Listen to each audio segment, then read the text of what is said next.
में लगातार ये बढ़ती आग की घटनाएं निश्चित रूप से चिंता का विषय है, लेकिन क्या आपको लगता है कि सरकार इस प्रकार के गंभीर मुद्दे पर संवेदनशील नहीं होगी? कांग्रेस कह रही है कि संवेदनशील नहीं है सरकार, बिल्कुल भी। सरकार बिजी है ईडी सीबीआई को विपक्ष के घर भेजने में।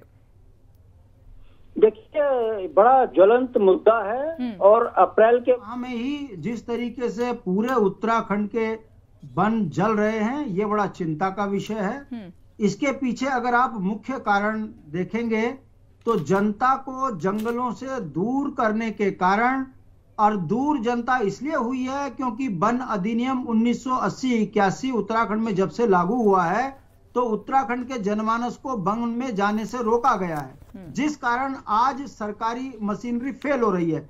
मैं आपके संज्ञान में मामला डाल दूं, अंग्रेजों ने वन को आम जनमानस के साथ में जोड़ के रखा। जो जिस गांव का व्यक्ति होता था उस गांव के लोगों को जंगल में सारे अधिकार थे।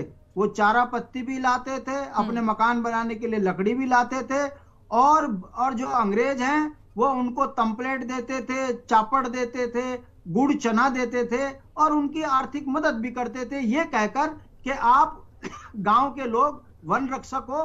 पहली रक्षा गांव की जिम्मेदारी है वन की रक्षा करने की। दुर्भाग्य देखिए, देश आजाद हुआ और तानाशाही सरकारों ने धीरे धीरे अपने स्वार्थ पूर्ति करते हुए मानव को जंगल से दूर किया।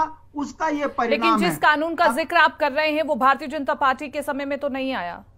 भारतीय जनता पार्टी तो इसका बात भारतीय जनता पार्टी की नहीं है। मेरी बात को समझो कि जब तानाशाही सरकारें आ जाती हैं तो सरकार कोई भी हो, उत्तराखंड के जंगलों को आदमियों को जंगल से दूर करने के कारण ये आज अनियंत्रित आग हो गई। मैं अभी गांव से आ रहा हूं, मेरे यहाँ पर जो है कोठार का क्षेत्र है जो राजाजी नेशनल पार्क से जुड़ा हुआ है, तिमली अकरा का क्षेत्र राजाजी नेशनल पार्क से जुड़ा हुआ है, धू कर जल रहा है। अगर ग्रामीण जंगल के नजदीक गया तो समझ लीजिए मुकदमा लगा।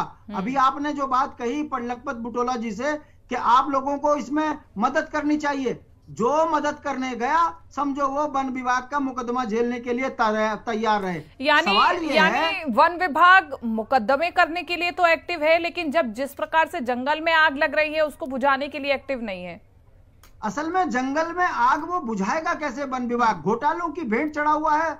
इनके मंत्री तो झाड़ी और फूंक से जंगल बुझाने का वीडियो वायरल करते हैं। कहने का मतलब है बिना इक्विपमेंट के, और ये जंगलों में जो आग लग रही है, मैं बार बार कह रहा हूं कि जो अधिकारी करोड़ों रुपए के पेड़ लगाते हैं वो पेड़ कहीं इनका भ्रष्टाचार खुल ना जाए, वो अगले साल फिर जंगल में आग लगा देते हैं, फिर वो पेड़ स्वाह हो जाते हैं। ऐसे ही करोड़ों का घोटाला प्रतिवर्ष हो रहा है। मेरा ये कहना है कि यदि ग्रामीण को वनों से जोड़ दिया जाए, गांव के लोग यदि वनों में अपना अधिकार जैसे पुराना था बहाल हो जाए, तो आज भी मैं दावे के साथ कह सकता हूं ठीक है कि जयसिंह रावत जी, ठीक है जयसिंह रावत जी, इसमें चुनौती क्या है? अगर ग्रामीणों को दोबारा से जंगल के साथ जोड़ दिया जाए तो इसमें गलत क्या लगता है? आपका कहना बिल्कुल सही है। देखिए, कोई भी कार्यक्रम जनता से जुड़ा हुआ है तब तक सफल नहीं हो सकता है जब तक जनता का उसमें पार्टिसिपेशन नहीं होगा।